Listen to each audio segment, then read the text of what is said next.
कोई एक बच्चा ऐसे हिम्मत करेगा जो ये समझा भी दे कि एग्रीकल्चर इनपुट की सप्लाई चेन क्या है, खाद कैसे आता है, बीज कैसे आता है, दवाई कैसे आता है? कोई बताएगा? कोई भी?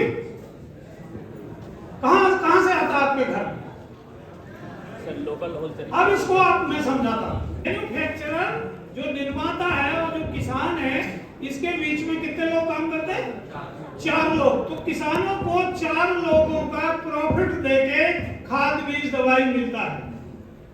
जब वो मंडी में कुछ उगा लेता है तो फिर वो मंडी में बेचने जाता है, खेत में उगा लिया तो जो हमारे यहाँ कमोडिटी के एंड यूजर हैं वो 3 लोग हैं। नेशनल लेवल के स्टॉकिस्ट जैसे आईटीसी या कारगिल, प्रोसेसर और एक्सपोर्टर। और इनकी 3 शर्तें हैं: ह्यूज क्वांटिटी, बड़ी मात्रा, सेम क्वालिटी, एक जैसी क्वालिटी, मूल्य। अब ये जो 0.5 हेक्टर का किसान है ये 3 शर्तें पूरी कर पाता है? उसके पास बड़ी मात्रा है? नहीं। उसके पास जो बाकी लोग भी वही फसल उगा रहे हैं, सबकी क्वालिटी एक जैसी है? नहीं है। और वो अलग अलग खाद बीज दवाई खरीदता है तो महंगा खरीदता है। तो यहाँ एंड यूजर और किसान के बीच में 7 लोग काम करते हैं। कितने लोग? 7 लोग। 7 लोगों का प्रॉफिट घटा के मंडी में आपको प्राइस मिलता है। तो आपको उदाहरण देता हूं उज्जैन का। उज्जैन में सोयाबीन होता है और मंडियों में बिकता है उज्जैन जिले की। इसके बेचने और खरीदने का खर्चा है 400 करोड़ रुपए, 1 करोड़ का। कितना खर्चा है? कभी आपने अपने पिताजी को देखा नहीं कि वो मंडी से आए वो खुश हो? वो हमेशा लुटे पटे, ठग लिया, ऐसे आता है। किसान कहता है जो फसल है कि वो शमशान की लकड़ी है। जैसे मुर्दे को जलाने लकड़ी ले जाते ना, अब अगर मुर्दा जल जाए और लकड़ी बच जाए तो घर में नहीं आती, क्या आती है? तो अगर कोई किसान मंडी में फसल लाता है तो बेच के जाना है, वापस नहीं लाएगा, चाहे भी उसको कीमत मिले चाहे ना मिले। अब ये बड़ी समस्या है।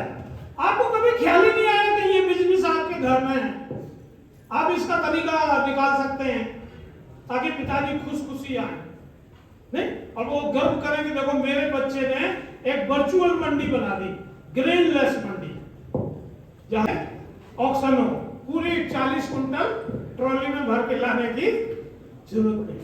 नेक्स्ट, अगर हम ये देखें कि एग्रीकल्चर किसी जमाने में 60 के दशक के जो लोग हैं आपके कमरे में, जिनका जन्म 55-60 के बीच में हुआ है, उनने वो समय देखा है जब गेहूं और चावल नहीं मिलता था, मोटे अनाज खाने को मिलते थे। और अमेरिका ने एक एग्रीमेंट किया था PL480। कौन सा एग्रीमेंट था? जो गल्ला उनके यहाँ जानवर नहीं खाते थे, वो समुद्र में फेंकते थे, वो रूजवेल्ट यहाँ भेजते थे। ठीक है, वो बहुत डिस्गस्टिंग था। फिर हमारे यहाँ ग्रीन रेवोल्यूशन हुआ और आज हम नेट एक्सपोर्टर हो गए। घर की जरूरतें तो पूरी कर ही रहे हैं और हम एक्सपोर्ट भी कर रहे हैं। और अभी भारत सरकार बहुत बड़ा एक्सपोर्ट को प्रमोट कर रही है। जो पिछली साल था वो लगभग $50 बिलियन का एक्सपोर्ट हमने किया था और अभी तक इसमें 20% की वृद्धि हुई है। तो एक्सपोर्ट एक बड़ा मार्केट है। जो ये सोचते हैं कि एग्रीकल्चर घाटे का काम है, वो ऐसा नहीं है। अगर ऐसा होता तो इतने व्यापारी, इतने कंपनियां एग्रीकल्चर में काम नहीं कर रही होती। आप जानते हैं फ्लिपकार्ट, अमेजन जैसे बहुत सारे ई कॉमर्स के प्लेटफॉर्म जो शहरों में जितने पॉपुलर हैं, ग्रामीण क्षेत्र में उतने नहीं है। ठीक है, क्यों नहीं है? अब तो मोबाइल सबके पास है, स्मार्टफोन सबके पास है, पर वो गांव के पिन कोड पे अभी भी सामान नहीं भेजता है। ठीक है, हर बार बिलियन मतलब उसमें 10 लाख का 1 बिलियन होता है। ठीक है, फिर उसमें आप 42 का गुणा करोगे तो रुपए में कन्वर्ट होगा, तो वो बहुत बड़ा आंकड़ा बन जाता है। सो ये एक अपॉर्चुनिटी है आपको गांव में। एक चाइना की कंपनी है, उसका नाम है पिनडोडो। आप लोग लिखते जाओ, आपको याद रहेगा, मोबाइल में लिख लो, कभी देखना। क्या कंपनी का नाम है? पिनडोडो, PINDUO। ये एग्रीकल्चर पे काम करता है, ठीक है। और जो पिनडोडो का मालिक है वो अब चाइना का रिचेस्ट पर्सन है। वो क्या करता है, जैसे मान लीजिए इस कमरे में जितने बच्चे बैठे हैं, इन सबको नाश्ता करना है और सबको मिनिमम एक समोसा खाना है। आप एक समोसा खाएंगे तो 10 रुपए का मिलेगा, ठीक है। अगर ये बच्चे ग्रुप में डिसाइड कर लें कि मैं 500 समोसे दुकानदार से डील करूंगा, तो कितने का समोसा मिलेगा? जो 10 रुपए का समोसा है वो आपको 3 रुपए में मिल जाएगा। तो पिनडोडो क्या करता है कि वो गांव में ग्रुप बाइंग करता है। क्या करता है? ग्रुप बाइंग और ग्रुप सेलिंग। और सबसे बड़ा प्रोडक्ट क्या है उनका? Toilet paper. क्या बेचता है?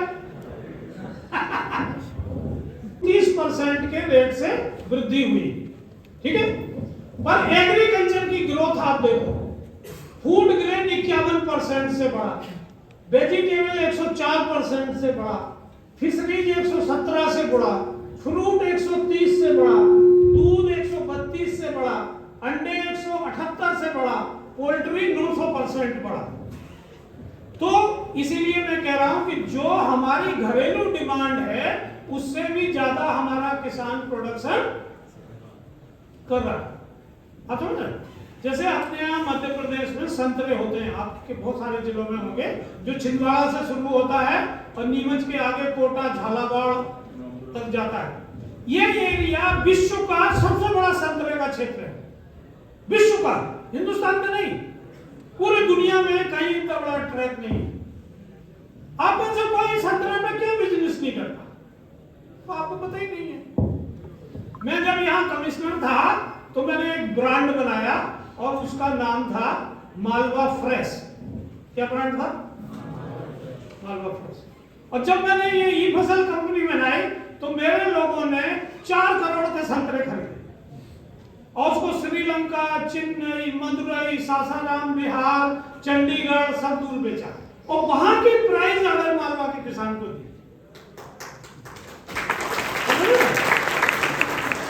अभी आपके यहाँ अभी संतरे की मृग बहार या कौन सी फसल अभी चल रही है, ठीक है।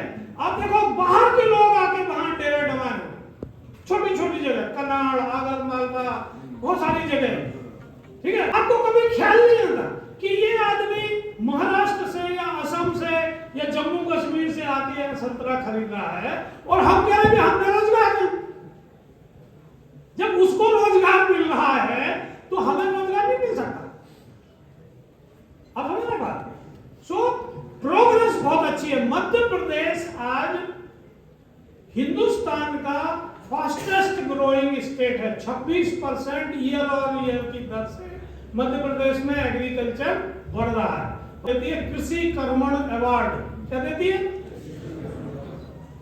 वो पिछले 7 साल से 8 साल से मध्य प्रदेश को मिल रहा है। क्यों मिल रहा है? क्योंकि यहाँ ग्रोथ रेट बहुत जबरदस्त है। सो हम हर आदमी नौकरी के पीछे दौड़ रहा है कि 10,000 की 12,000 की नौकरी मिल जाएगी। अब उसमें ना आप जी सकते हैं ना मर सकते हैं। आदमी वो गार्ड बन जाता है, मिशन में चपरासी बन जाता है। अब उसकी शादी हो जाए तो पत्नी फिर तलाक दे दे कि अरे दुष्ट आदमी से शादी हो गई। हमारे यहाँ अब ये मैंने मार्केट आपको बता दिया कि कितना बड़ा मार्केट पे आप बैठे हो। का मार्केट कितना, जिसपे फसल काम करती है। उज्जैन जिले में कोई बताएगा कितने हजार हेक्टर में खेती होती है? नेट सोन एरिया कितना है? आप सब पढ़ रहे हैं यार, यही सवाल पूछेगा पीएससी में भी, यूपीएससी में भी और प्राइवेट में भी। 50,000 हेक्टर में उज्जैन जिले में फसल होती है। इंटरव्यू भी थ्योरी पे होता है, प्रैक्टिकल पे नहीं होता। जो प्राइवेट सेक्टर है उसमें कोई आपकी मार्कशीट भी नहीं देखता। वो आपको देखता है कि आप में क्या है। जैसे मेरे साथ अभी लगभग 75 बच्चे काम करते हैं, मैं खुद इंटरव्यू लेता हूं। मैंने एक कहावत बना रखी है, मुझे चाहिए ऐसा नर पीर बबरची भिस्ती खर। कैसे गुण होना चाहिए? पीर मतलब उसको सब्जेक्ट की नॉलेज हो, वो एग्रीकल्चर मार्केटिंग समझता हो, पीर, ठीक है। बबरची मतलब उस नॉलेज को पैसे में कन्वर्ट करे, खाने योग्य बनाए। नहीं तो किचन में सब मसाले रखे हैं, सामान रखा है, आप बनाने नहीं जानते तो भूखों मर जाएंगे कि नहीं? तो बबरची, उसको पैसे में कन्वर्ट करना है। तीसरा खर, भिस्ती मतलब जो छोटा बड़ा काम करे। जैसे कई दिन मेरे ऑफिस में अगर मेरे किचन में काम करने वाला नहीं आएगा तो मैं खुद कप प्लेट धोता हूँ, या मुझे झाड़ू लगाना है तो लगाता हूँ। मैं ये नहीं सोचता कि यार मैं सीईओ हूँ, तो जब मैं कर सकता हूँ तो मेरे यहाँ किसी का कोई जॉब चार्ट नहीं है। क्या है? कोई जॉब चार्ट नहीं है। उसके सामने जो काम आए, सब काम छोटा बड़ा वो काम है, वो कोई उसमें काम छोटा नहीं होता, कोई बड़ा नहीं। आप सोचो, आपको खेती का काम छोटा लगता है, आप प्रैक्टिकली ये कह रहे हैं कि आपको अपने पिताजी छोटे लगते हैं कि वो गलत काम में है। नहीं, इसलिए आप उनकी इज्जत नहीं करते। वो एटीएम बना दिया है कि हर महीने पैसा आना चाहिए। कितने बच्चे हैं इस यूनिवर्सिटी में, इस हॉल में, जो अपनी फीस, अपना रहने का खर्चा खुद निकालते हैं? 1 2 3 4 5, बहुत बढ़िया, 6, बस 7। बाकी कहां से आता पैसा? अब सबके ऊपर 18 साल के ऊपर है। अमेरिका में माँ बाप 18 साल के बाद लड़का हो या लड़की घर से निकाल देते हैं कि दादा तू अपना देख ले यार, मैंने तुझे बहुत कर दिया। आप समझ रहे? वो एजुकेशन लोन लेता है और फिर पढ़ता है, अगर उसको पढ़ना है। नहीं तो वो मैकडॉनल्ड में काम करेगा, पेट्रोल पंप पे काम करेगा, कहीं किचन में काम करेगा, फिर उससे अपना खर्चा निकालेगा। हम क्या है, हमें बाकी सब अपनी मर्जी से करना है, पैसा वो बाप मदाई से चाहिए। नहीं, बाकी उनकी बात हमें नहीं मानते। तो ऐसे कैसे होगा? अगर मेरे जैसा बाप हो तो मैं कह भैया माफ कर यार, बहुत हो गया। चाहिए कि आप क्या कर रहे हैं? आप 21 साल 18 साल 20 साल के बच्चे हैं, कब आप सुधरेंगे? कब काम शुरू करेंगे? एक सबसे बड़ा जो शेयर मार्केट में पैसा लगाता है उसका नाम है वॉरेन बफेट। क्या नाम है? Warren Buffett. क्या करता था वो? क्या करता था? जब वो बच्चा था 3-4 साल का तो गोल मिठाई बेचता था। क्या आप क्या इतने कपड़े लोग खरीद रहे हैं, आप में से स्टूडेंट क्यों नहीं अपना डिपार्टमेंटल स्टोर बनाते?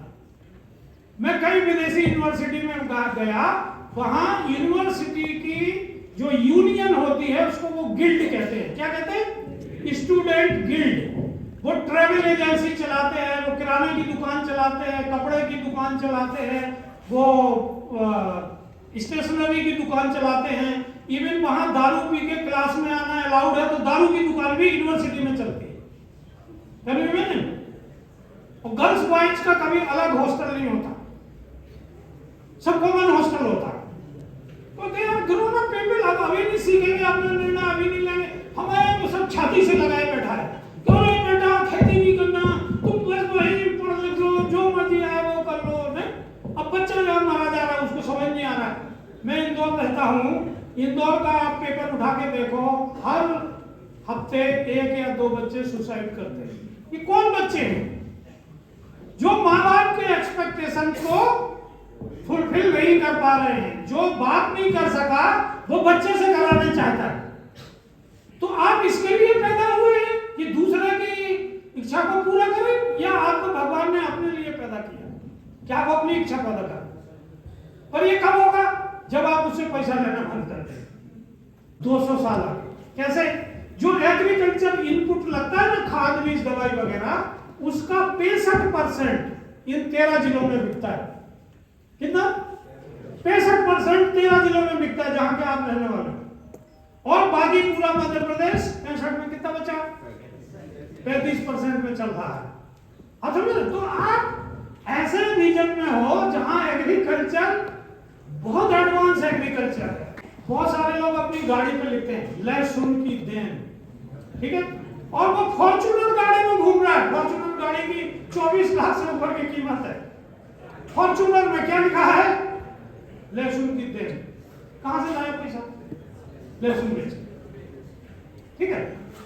So new age sector, new age technology जब तक आप नहीं करोगे तब तक आपको कोई काम नहीं मिलेगा। आप जिसको मर्जी आए उसको गाली दो, किसी को कोई फर्क नहीं पड़ता। अगला, ओके। सो इसमें जो आपको समझने वाला है वो ये है कि जो पेंडेमिक है, जो कोरोना वायरस आया था, सब कुछ बंद हो गया था। सब कुछ, बसें बंद थी, ट्रांसपोर्ट, हवाई जहाज सब बंद था। कुछ चल रहा था? खेती बंद थी? नहीं। क्यों? तो 141 करोड़ लोगों को हमेशा खाना चाहिए। तो एग्रीकल्चर सेक्टर एक ऐसा सेक्टर है जो कोविड में भी 5% ईयर ऑन ईयर बढ़ा। आप समझ रहे? तो लोग एकदम से समझ गए कि अगर कोई पेरिनियल इंडस्ट्री है तो वो कौन सी इंडस्ट्री है? एग्रीकल्चर। नहीं है कि एग्रीकल्चर पढ़ा बच्चा ही काम करे। देखिए मेरे यहाँ एक लड़का है, मैं नाम लेता हूँ, तन्मय पाठक। वो मेरे सीड डिवीजन का इंचार्ज है। मैं हमेशा नए बच्चों को लेता हूँ, मैं कभी सीनियर आदमियों को नहीं लेता अपनी कंपनी। वो लड़का कंप्यूटर इंजीनियर है, बिग डेटा माइनिंग करता था। उसकी कंपनी बंद हो गई, रांची में था। उसके पिताजी सुपरिटेंडेंट इंजीनियर थे सिंचाई विभाग में। दोनों ने कभी खेती नहीं की। वो मेरे पास आया कि सर मुझे बिग डेटा माइनिंग का काम दे दीजिए। मैंने कहा बच्चे मैं तुझे मनी माइनिंग सिखा सकता हूं। क्या सिखा सकता? पैसा हवा में उड़ रहा है पार्टनर, इस हॉल में भी। जिसके पास जितना बड़ा नेट है उसकी जेब में उतना पैसा आ रहा है। मेरा फोन अगर देखोगे तो व्यापारी अभी भी पैसा भेज रहा है। तो कहां से आ रहा है? फोन में उड़ रहा है। पैसे की जो कहानी है वो सबसे झूठी कहानी है और सबसे ज्यादा विश्वास करने वाली है। क्या नहीं इमेजिन? एक किताब है नोआ हरीरी की, द सेपियन। कितने लोगों ने पढ़ी? सेपियन। वो क्या कहता है कि जो होमो सेपियन है, ह्यूमन, वो बाकी से क्यों आगे निकल गया? निएंडरथल था, दूसरे जानवर थे, उससे सफल हम लोग क्यों हो गए?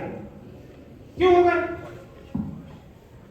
क्योंकि हम कहानी में भरोसा करते हैं। क्या करते हैं? और हम नेटवर्किंग करते हैं, कोलैबोरेट करते हैं। अब पैसे के लिए कोई सोना नहीं रखता है, अमेरिका भी नहीं रखता है, हिंदुस्तान तो पहले भी नहीं रखता। आप समझ रहे? अब आपके बैंक में नोट है और आपको भरोसा है कि आप नोट चलेगा? किसी दिन कोई कह दे कि अब 500 का नोट नहीं चलने वाला, 10,000 का नहीं चलने वाला, तो आज पहले तो फिर भी नोट आता था, अब तो बिट्स और बाइट आते हैं। क्या आते हैं? डिजिटल करेंसी में आपके फोन पे जब पिताजी पैसा भेजते हैं तो नोट आता है ऐसे भग से कि कुछ बिट्स एंड बाइट आते हैं। पर कहानी है, हम लोग जो काम करते हैं वो कहानी में भरोसा करते हैं। चाहे धर्म हो, चाहे राजनीति हो, चाहे बिजनेस हो, वो कहानियों पे चलता है।